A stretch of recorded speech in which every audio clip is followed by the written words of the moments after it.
This is page 1 of the Exponents and Logs review. The first problem says Devon invests $11,000 in an account that pays 3.5% interest, and it is compounded continuously. When I see compounded continuously, I immediately think of the formula A equals P times E to the RT. Or, in other words, the amount that he has after some amount of time is equal to the principal amount, what he starts with, times E, the 2.72 irrational number, to the power of the rate that he gets, times the number of years that he has invested. So, the amount that he starts with, that's P. P is equal to, well, $11,000. R, that's 3.5%.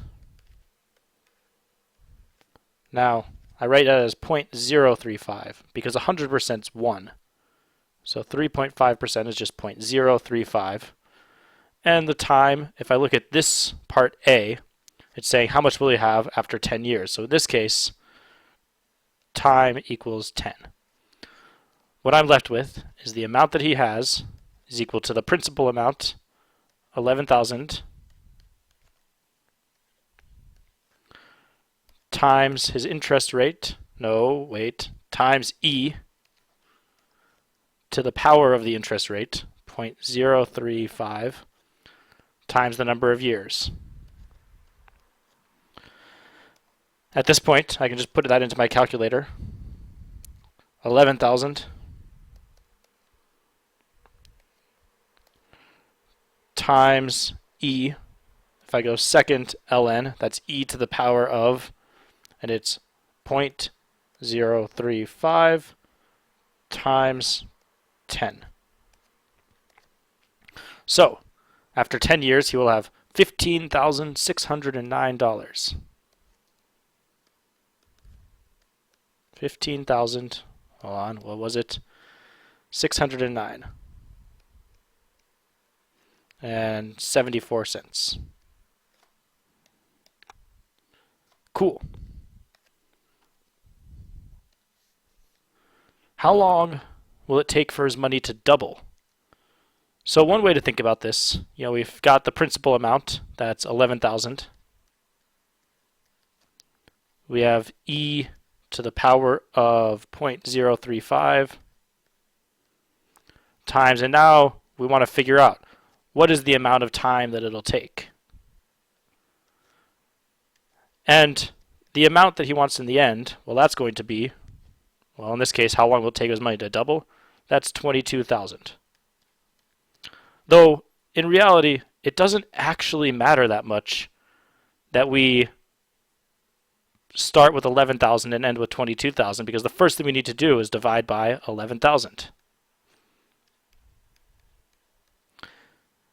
This 11,000s cancel, and we have 22 out of 11 is 2. Or essentially, how long will it take for him to have 2 times as much money? 2e to the 0.035t. All doubling problems end up like this. And the time it takes, this is the power of exponential functions, the time it takes for something to double doesn't matter how much you have. It's the same amount of time, and no matter where you start with. To solve this, we got to take the natural log of both sides, because natural logs undo the e to like the exponents with e in them. So natural log of e to the power of 0.035t.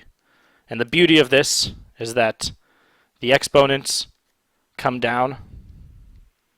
If you have an exponent inside of a natural log, it ends up on the outside. The natural log of 2 equals 0.035t times the natural log of e. But the natural log of e, since these are inverses of each other, comes out to be just 1. So natural log of 2 equals 0.035t. The last thing we've got to do is divide both sides by 0.035. and we end up with t equals, well,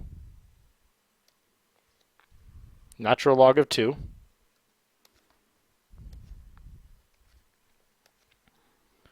divided by 0.035. And by the way, every single problem becomes every doubling problem is the natural log of 2 over the rate. But in this case, we end up with 19.8 years. Which makes some sense, because after 10 years, he's up to $15,000. And as he keeps getting more interest, he keeps getting more money. 19.8 years, that's reasonable. When will he have $30,000 in the account? Well, he's starting with 11,000. He's ending with 30,000. Still got the e to the 0.035 times time. And we're solving what is the time it takes here. So it's the same exact process. Divide 30,000 over 11,000.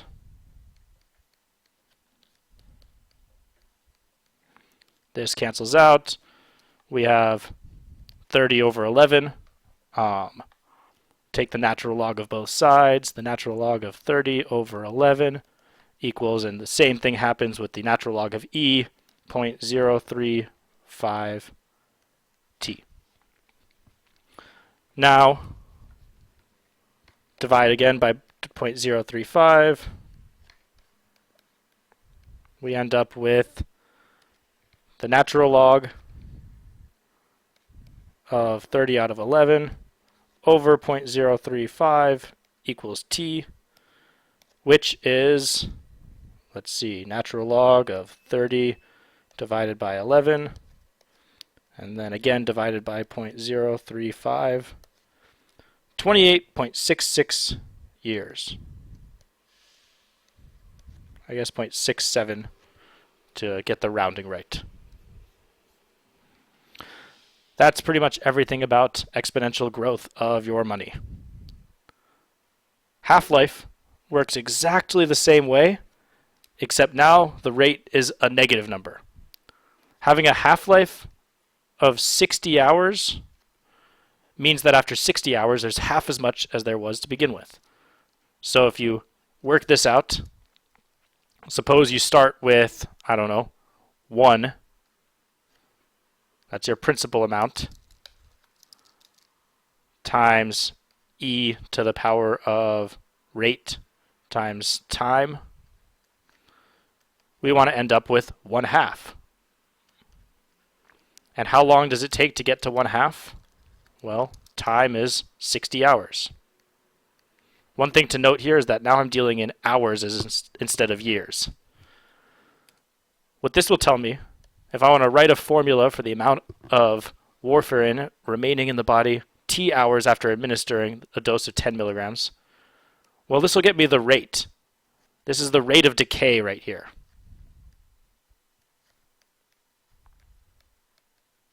I know how long it takes for it to decay half of its stuff, but how long for any amount? So I can solve this, that 1 times e to the r, or e to the power of r times 60 goes away, because 1 times anything is just itself. Take the natural log of both sides. You have the natural log of 1/2 equals r times 60, or the rate equals the natural log of 1/2 over 60. If I put that into the calculator, natural log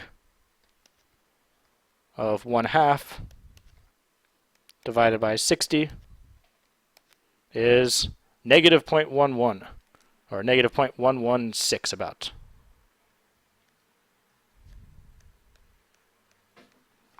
What that means is that the rate, in the past it was a positive rate, I was getting more money. Now I'm losing some of that, drug, so I have a rate that's negative.